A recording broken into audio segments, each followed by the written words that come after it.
Well, good morning, everyone. Thank you so much for joining us on this Saturday. Thanks for taking your time.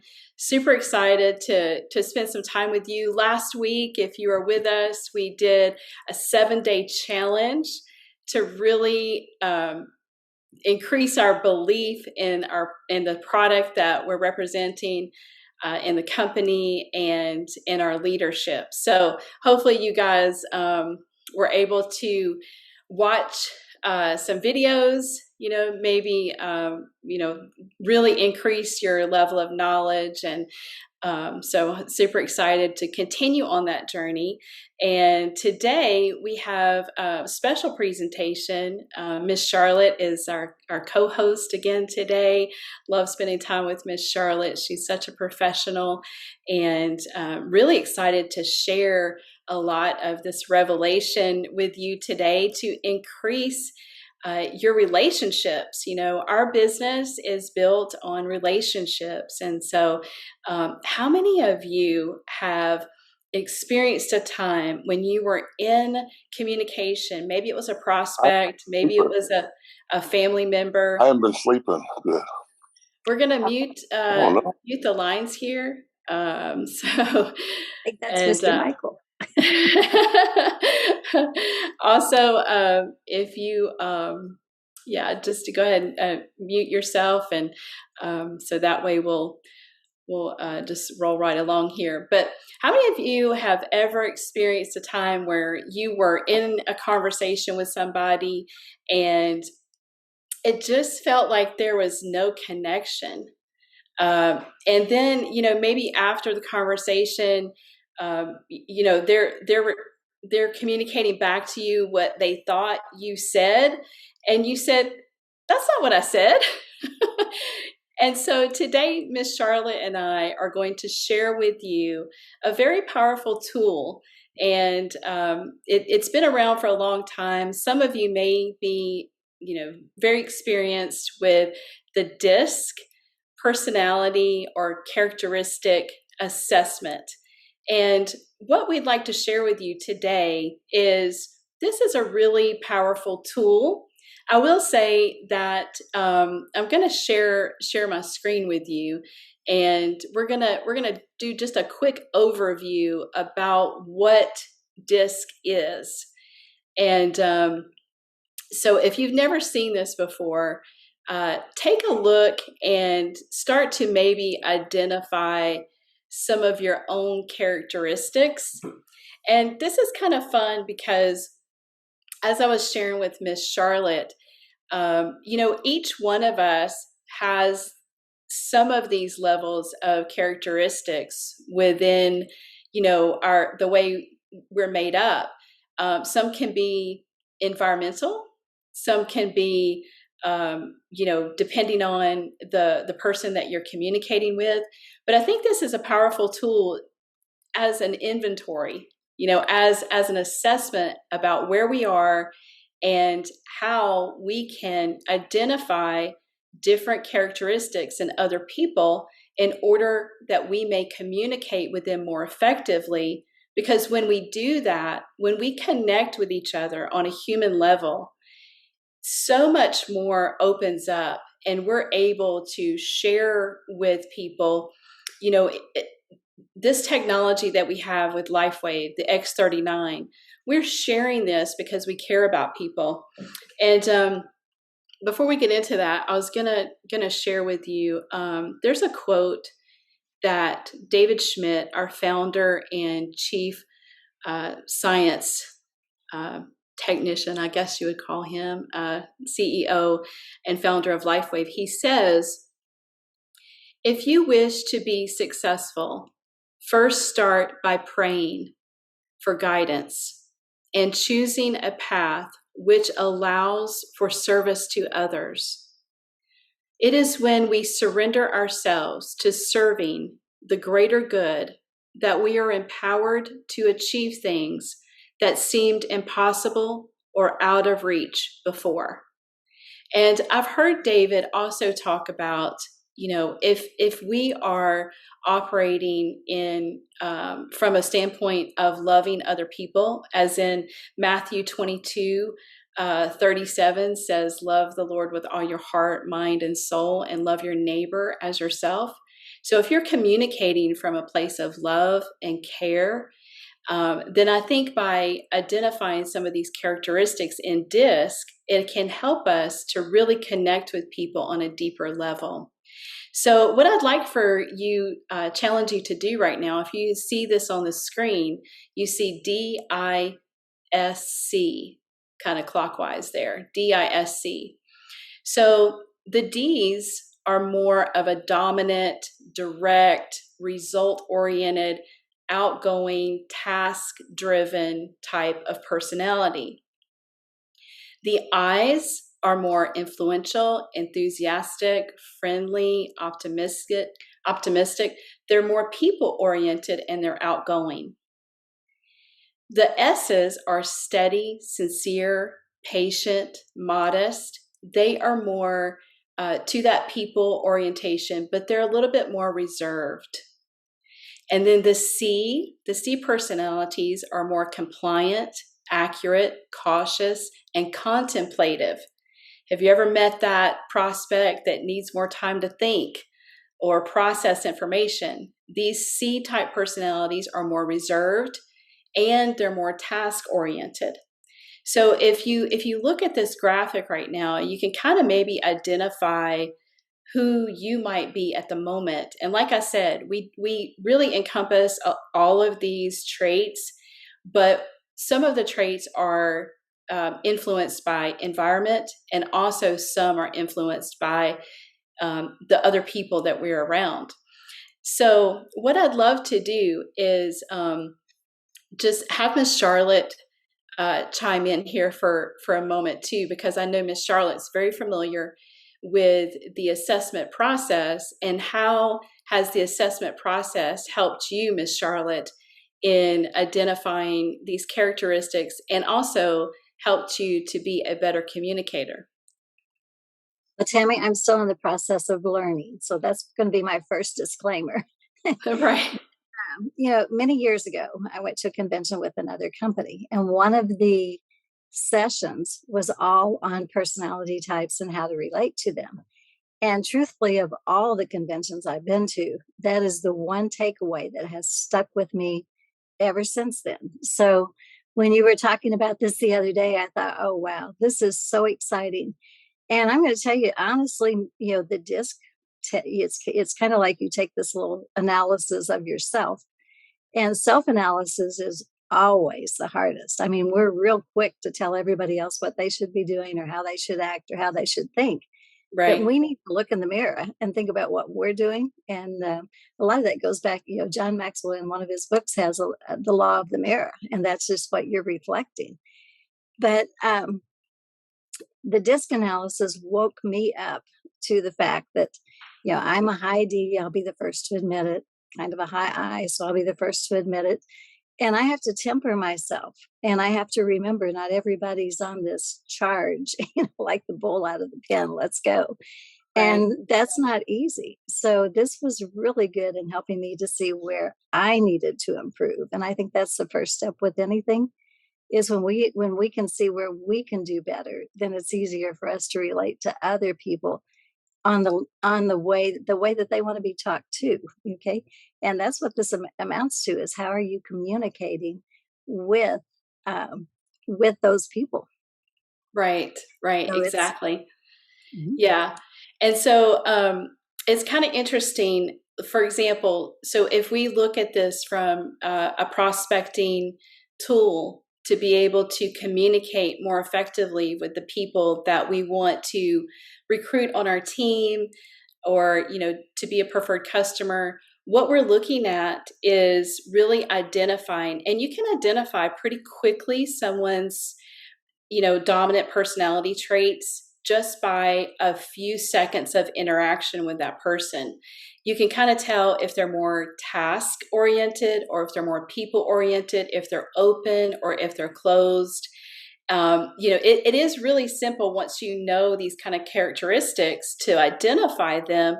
And like you said, Miss Charlotte, to make sure that when you're communicating with another person, for example, you said you were a high D and a high I. If I were in an interaction with you and I wanted to develop a relationship really quickly, I would get to the facts. I would get to the point. I would talk about results. I would talk about numbers. And that way, you and I could connect on a different level. Because what happens is when you connect with a person, you start to communicate with that person based on what they are, their filters. What happens is you build trust faster because you know that I care enough about you to communicate. I'm starting to identify with you. Do you know what I'm saying? So it's like, wow, she's identifying with me, and that means she cares about me. So when we start to learn how to communicate in a way that instantly that connection is there, the people know we care about them, it really can expedite the results with that relationship. Have you seen that to be true? It is very true. And that, rapport in the beginning is so important. And you've got 4 seconds, which I know that doesn't sound like much time. But if you've researched a little bit about this person, maybe you've gone to their LinkedIn page or their Facebook page, and you start watching how they're relating to other people or what they're doing, that's going to help you so much when you reach out to them in that the very first communication that you have, because building that rapport, building that trust, and being on their mindset. I mean, that's Right. truthfully, you're communicating with them, not at them. Right, exactly. So if you can see the screen, Miss Charlotte, I got your permission. I'm actually going to share some results from a report. But what I want to do is, so if you kind of saw that first graphic and you kind of identified yourself, high C's are typically people who are like accountants or very someone who's very contemplative. High D's are a driver. Literally, there is only 10% of the world population that are truly high D's. Now, sometimes you may have to be a high D in a certain circumstance or a work situation where you have to be more assertive. Like I said, each person can adopt some of these characteristics based on the environment. But what I'm going to share with you is how to communicate with different personality styles. And what this is going to do is it's going to really show you, like if you're dealing with a high D personality, what you can do and what their triggers are. So I'm going to share my screen again. And thank you so much, Miss Charlotte, for being here to help me with this as well. So here we have the DISC communication styles. So if you are communicating with a dominant style, here's some of their concerns. Have you ever met someone, Miss Charlotte, that is concerned with being number one? A lot of people like me Right. like to lose. So how in the world do you communicate with someone who is concerned with being number one? I think you have to show them all the contest. We love contests. We love challenges. Yeah. Yeah. We love anything that gets us activity is where we're all at. Anything that's going to create activity. Right. So if you can see the screen, there's a list of characteristics and a list of how you should communicate with a high D. Can everybody see that? Hopefully. Miss Charlotte, can you see the screen there? I can. This is such great information. If you guys want to take a snapshot of this, we're going to go through each communication or each characteristic style real quickly. And this is going to be very impactful for you in recruiting to your team and also any relationship. You might want to use this on your spouse or someone important in your life. Obviously, we need to preface that we communicate with care. Like I said in Matthew 22, we communicate with care, and knowing these tools can be very beneficial. So use them with care is what is what I want to say. So high Ds typically think logically. So you should display reasoning. High Ds want facts and highlights. So any presentation to them or communication should be concise data. They are driven by results. So definitely, agree on goals. Like you said, show them how to win, right, Miss Charlotte? Absolutely. And Yeah. we I'm kind of like, occasionally you have to tell me down, boy.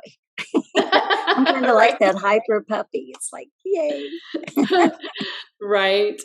Mm. So so they like uh they like change. They like I'm sorry, they prefer to delegate. Have you ever met someone that prefers to delegate? I know somebody on this call that likes to delegate. Do you know anybody, Dr. Ralph, on this call that likes to delegate? Listen here, will you? Hey, Coach Bailey, is this identifying you right now? So look, they prefer to delegate. Look for opportunities to modify their workload focus. It's a So real that's simple, Miss Tammy. It's a real simple thing. It's called Think and Grow Rich. It's Henry Ford. I'd much rather have 1% of 100 people's efforts than 100% of my own. Because if I'm getting 100% of my own, I'm in deep trouble. So these high Ds, they need to be in charge. So let them take the lead when appropriate. Give them parameters and boundaries. They have a tendency towards conflict. So if necessary, I wouldn't say to argue with them, but you can definitely disagree and make it a more personal kind of basis there. So there's so much more to this. Obviously, we're just doing kind of surface level stuff today, but this is very impactful. And if you want more information, I'm sure we can dive a little bit deeper into how to understand your own personality traits, as well as how to communicate with those who are different than you are. The high I's, Miss Charlotte, does any of this look familiar? You also are a high All of I. it. Truthfully, all of it. But I think the concern about approval and appearances in your 40s is a lot greater than it is in your 60s, or even beginning on that seventh level here. So I tell everybody Right. I'm at. It's you. This is so spot on with so many things in my life, especially over the last 20 or 30 years. One thing that I'm noticing over time is some of these things are getting more balanced, because I'm not as concerned about the things that really do not have value. And Right. our appearance, yes, it does have value, but basing our appearance on the approval of someone else, and a lot of that goes back to how we were raised, who we were with in our life, how they valued us, and that kind of puts that notion in there that this is how life is. Right. And so I think these are very true. I think in time you're going to see that some of them do get tempered a little bit, which is awesome. I totally agree. And I was going to share too, my own personal journey. When I first started doing behavioral science and almost like I call it now the anti-psychology, but a lot of people study psychology to understand how to communicate and how to sell and that kind of thing. But I call it anti-psychology because honestly, what is happening here is this is a tool to identify. This is a tool to identify behavior. And, as you grow and as you mature and as you learn more, I know that my own personal journey as a Christian has been totally transformational when I look at the person that I used to be. I used to be a total high D, and now I am definitely more tempered and more even and more mature, more composed a personality. And I think that is based on maturity and modification because I had this inventory, right? I started seeing things in this inventory that I was like, wow, if this is my behavior, this might be kind of a, not a good pathway to go down. So you definitely can modify your behavior. So we'll say that, and in any circumstance, in any environment, based on, like I said, truth, based on the truth of, what we're identifying with. I said that Bible verse in Matthew. Jesus talked about loving God with all your heart, mind, and soul, and also loving your neighbor as yourself. And when you start to love your neighbor as yourself, then you can definitely modify some of these behavioral characteristics, because you care so much about other people and you want them to be a part, of what you're doing because you care about them, right? You do. And, Tammy, I think what you just said there, the closer your walk is with your creator, okay, the more developed that you can go back to this. And that's what I loved about this whenever I finally did it. At first, truthfully, I'm gonna be totally transparent here. I was like, I can't do this. Somebody's gonna know what kind of personality I am, like they didn't already know. But in your mind, you don't think people know you. Okay, they can't figure out, and that's not really true. I mean, if you're around a person, you're going to know one thing Right. I am is who I am. I don't know how to be somebody else. So sometimes I do have to have somebody tamper me down a bit. But whenever I go back and I get that relationship built, and one of the ways that I have done that for myself is to go back. Proverbs is the greatest teacher on the face of the earth. There's a Absolutely. chapter a day, and if you do that for a year, your whole mindset's going to totally change, just based Right. on the fact that there's so much wisdom there. But I totally agree. And, learning to love yourself, people that are high D's and high I's, sometimes we love everybody else and we want to fix the world. We kind of take over God's position if we're not careful and say, I can't wait on him. I can do this. I can fix that. I can. We have that I problem. So learning to kind of go back and look at the positive traits that you have, and then learn how to identify your not so positive traits and how can you take those and utilize them to kind of find that balance. And I think that relationship is where the balance comes in. Right, right. And being honorable, I think that if you look at these different characteristic traits, and we're gonna skim through these high I's, and then we're gonna do the S's and the C's, because what I know to be true, if you honor a person where they are, like I said, you're going to build that trust. It's going to be expedited, and then they're going to want to be on your team. They're going to want to be around you because they feel supported and they feel honored by you. And so, we take a look at these. The high I's, they're enthusiastic. They think emotionally. So, when you're supporting someone's feelings, when you're saying, "I understand how you feel," then it really does, like I said, build that trust. So that's been on the screen for a little while. Hopefully, you guys were able to capture that information. We're going to move on to the high S's. If you're dealing with a person who has the characteristics of a high S, then they are concerned with stability. They need to know your idea to minimize risk for them. They also think logically, so showing them reason. They want documentation, facts, provide them with data and proof. They like personal involvement, so demonstrate how, obviously that you're interested in them. And these people, if you scroll down a little bit, they dislike conflict. So a non-aggressive approach. They love to accommodate others. And so they're really calm and peaceful. They're relaxed, so providing them a friendly atmosphere is a good way to communicate with them. So you can kind of see what the environment would look like. If you're a high D and you're communicating with a high S, you're full of energy, you're like direct, you want to get to the point. These people are slower and steady, and they are not task driven, they're people driven.